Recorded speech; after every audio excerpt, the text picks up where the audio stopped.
السلام علیکم ورحمۃ اللہ وبرکاتہ۔ معزز ناظرین کرام، آج میری زبان سے نکلنے والے الفاظ صرف ایک بیان ہی نہیں بلکہ دل کی پکار ہے۔ یہ الفاظ میرے اندر جلتی ہوئی آگ کے مانند ہے جو ان مظالم کو دیکھ کر بھڑک اٹھی ہے جو اس قوم کے بہو بیٹیوں کے ساتھ نازیبا حرکت کی جا رہی ہیں۔ یہ وہی ہندوستان ہے جسے دنیا میں عزت اور احترام کی علامت سمجھا جاتا ہے، جسے ماں کی طرح پوجا جاتا ہے، لیکن آج اسی پاک دھرتی پر عورتوں کی عزتوں کو سر عام نیلام کیا جا رہا ہے۔ یہ وہی ہندوستان ہے جہاں عورتوں کو دیوی کا درجہ دیا جاتا تھا، لیکن آج اسی دیوی کو بازاروں میں نوچا جا رہا ہے اور ہم بے حس ہو کر یہ تماشا دیکھ رہے ہیں۔ ابھی کلکتہ میں ہاسپٹل کا واقعہ لوگوں کے دلوں سے مٹا ہی نہیں تھا کہ ممبئی کے بدلہ پور اور اندھیری میں دو ایسے واقعات نے پوری انسانیت کو شرمسار کر دیا۔ ان واقعات کی خبریں سن کر انسانیت لرز اٹھی۔ بدلہ پور میں 4 سال کی معصوم بچی کے ساتھ جو درندگی کی گئی، جو یون شوشن کیا گیا، وہ صرف ایک انسان پر حملہ ہی نہیں بلکہ پورے معاشرے پر ایک زبردست تماچا ہے۔ اس نے ہمارے معاشرے کی اخلاقی پستی کا پردہ چاک کر دیا۔ کیا ہم اس حد تک گر چکے ہیں کہ ہم اپنی درندگی کے لیے 4 سال کی بچیوں کو بھی اپنی ہوس کا شکار بنا لیں؟ یہ بچی جو ابھی دنیا کے رنگ و روپ بھی نہیں دیکھی، اسے اپنی حیوانیت کا شکار بنا کر کیا ہم خود کو انسان کہلانے کے لائق سمجھتے ہیں؟ کیا ہمارے ضمیر مر چکے ہیں؟ کیا ہماری روحوں میں کوئی درد باقی نہیں رہا؟ ہم اس معاشرے کا حصہ ہیں جس میں عورتوں کو دیوی مانا جاتا ہے، جہاں عورت کو ماں کا درجہ دیا جاتا ہے، لیکن آج اسی معاشرے میں عورتوں کی عزتیں سر عام نیلام ہو رہی ہیں۔ ہماری بہو بیٹیاں خوف کے سائے میں زندگی گزار رہی ہیں۔ ہر گلی، ہر سڑک اور ہر محلے میں ان درندوں کی بھوک کا شکار بنتی جا رہی ہیں، اور ہم جو خود کو مہذب معاشرے کا حصہ سمجھتے ہیں، ہم بے حسی کے لباس میں ملبوس ہو کر تماشائی بنے بیٹھے ہیں۔ کیا ہم اتنے بے حس ہو چکے ہیں کہ ہم معصوم بچیوں کو بھی اپنا شکار بنا لیں اور ان پر ترس بھی نہ آئے؟ کیا واقعی ہم وہی قوم ہیں جو عورتوں کو ماں، بہن، بیٹی مانتی ہے؟ کیا ہم وہی لوگ ہیں جو عورتوں کو دیوی کا درجہ دیتے ہیں؟ اور اگر ہے تو پھر یہ واقعات اور حادثات کیوں ہوتے ہیں؟ ہر روز نئے واقعات سامنے آ رہے ہیں اور ہم صرف تماشائی بنے بیٹھے ہیں۔ ہماری بہو بیٹیاں، مائیں اور بہنیں خوف کے سائے میں زندگی گزارنے پر مجبور ہیں۔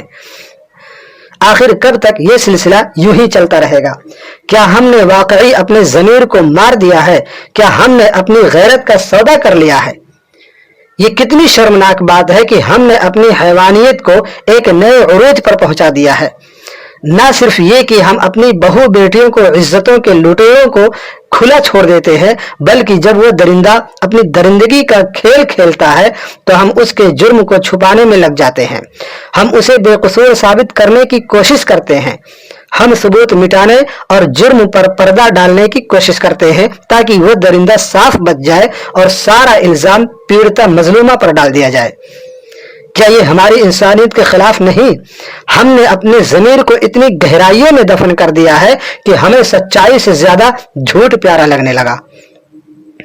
جس معصوم بچی یا عورت کے ساتھ ظلم ہوا، اس پر نہ صرف جسمانی حملہ ہوا بلکہ ہمارے بے حسی اور ظلم نے اس کی روح کو بھی مار دیا۔ ہم اسے جھوٹا ثابت کرنے کی ہر ممکن کوشش کرتے ہیں تاکہ مجرم آزاد پھرے اور اپنی حیوانیت کا سلسلہ جاری رکھے۔ یہ ہمارے معاشرے کا وہ سیاہ ترین رخ ہے جس پر ہمیں فخر نہیں بلکہ شرم سے زمین میں گڑ جانا چاہیے۔ کیا ہم اتنے گر چکے ہیں کہ انصاف کا ترازو اب مجرم کی طرف جھک جائے؟ کیا ہم نے اپنی غیرت کا سودا کر لیا ہے کہ ہم مجرم کے حق میں دلائل گھڑتے ہیں اور مظلومہ پیڑتا کو ہی قصوروار ٹھہرا دیتے ہیں؟ یہ رویہ ہمارے معاشرتی زوال کی واضح علامت ہے۔ اے قوم کے لیڈروں، کہاں ہو تم؟ کہاں گئی تمہاری غیرت؟ وہی ہو تم جو انتخابات کے وقت عورتوں کی عزت و وقار کا دعویٰ کرتے ہو، ان کے تحفظ کی قسمیں کھاتے ہو، اور جب ہماری بچیوں کی عزتیں پامال کی جا رہی ہیں تو تم کہاں ہو؟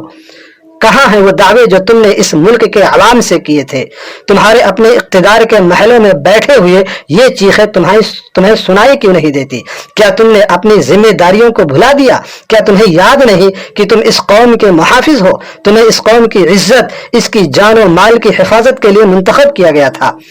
اس قوم کی بیٹیوں کی عزتوں کا تحفظ کرنا تمہارا فرض ہے۔ لیڈران قوم، آج وقت آ چکا ہے کہ تم اپنی ذمہ داریوں کو سمجھو، اٹھو اور اپنی غیرت کو بیدار کرو۔ ان درندوں کے خلاف سخت سے سخت قدم اٹھاؤ، ان کو نشانہ عبرت بنا دو تاکہ آئندہ کوئی بھی حیوان ہماری بہنوں اور بیٹیوں کی طرف گندی نظر سے نہ دیکھ سکے۔ دوستو ہمیں صرف باتوں سے کچھ حاصل نہیں ہوگا، اب عمل کا وقت ہے۔ ہمیں اس قوم کی ماں اور بہنوں اور بیٹیوں کی تحفظ کے لیے کھڑا ہونا ہوگا۔ اگر ہم نے ان حیوانوں کو نشانہ عبرت نہ بنایا تو یہ درندگی بڑھتی جائے گی اور ہم بھی برابر کے شریک سمجھے جائیں گے۔ اٹھو اور اپنے اندر ہمت پیدا کرو تاکہ اس درندگی کے خلاف آوازیں بلند کر سکو۔ اپنے دلوں میں وہ جذبہ پیدا کرو جس سے ہم اپنے وطن کی ماؤں اور بہنوں اور بیٹیوں کی عزتوں کا تحفظ کر سکیں۔ اپنے وطن کے لیڈروں کو بیدار کرو، ان کے دلوں میں خوف خدا پیدا کرو تاکہ وہ اپنی ذمہ داریوں کو سمجھ سکیں اور اس قوم کی عزتوں کے محافظ بن سکیں۔ یا رب کریم، ہمیں اور ہمارے رہنماؤں کو حق کی پہچان اور انصاف کے تقاضے کو پورا کرنے کی توفیق عطا فرما۔ ہمیں اپنی ذمہ داریوں کو سمجھنے اور انہیں پوری ایمانداری سے نبھانے کی توفیق عطا فرما۔ اے رب کریم، ان کم ظرف، نادان اور کم عقل لوگوں کو ہدایت عطا فرما جو اس درندگی میں ملوث ہیں۔ ان کے دلوں کو بدل دے اور انہیں صحیح راستے پر چلنے کی توفیق دے۔ اے رب کریم، ہماری قوم کو اس حیوانیت سے نجات دے اور ہمارے دلوں میں رحم، انصاف اور عدل کا شعور پیدا فرما۔ ان مظلوموں کی فریادوں کو سن اور ان کے حق میں فیصلہ کرنے والوں کو درست فیصلے کرنے کی توفیق عطا فرما۔ آمین یا رب العالمین۔ دوستو، اگر آپ کو لگے کہ اس ویڈیو میں سچائی ہے تو براہ کرم اس ویڈیو کو لائک کر کے اپنے دوستوں کے ساتھ شیئر کریں تاکہ یہ پیغام زیادہ سے زیادہ لوگوں تک پہنچ سکے۔ اور حوصلہ افزائی کے لیے کامنٹ میں آپ کی رائے اور آپ کے قیمتی مشوروں کی ضرورت ہے تاکہ ہم بہتر سے بہتر انداز میں ہر پیغامات آپ تک پہنچا سکیں۔ اور اگر آپ نے ابھی تک ہمارے چینل کو سبسکرائب نہیں کیا ہے تو پلیز سبسکرائب کر لیجئے تاکہ ایسی ہی اور اہم ویڈیوز آپ تک پہنچ سکے۔ آپ کا سپورٹ ہمارا حوصلہ ہے۔ السلام علیکم ورحمۃ اللہ۔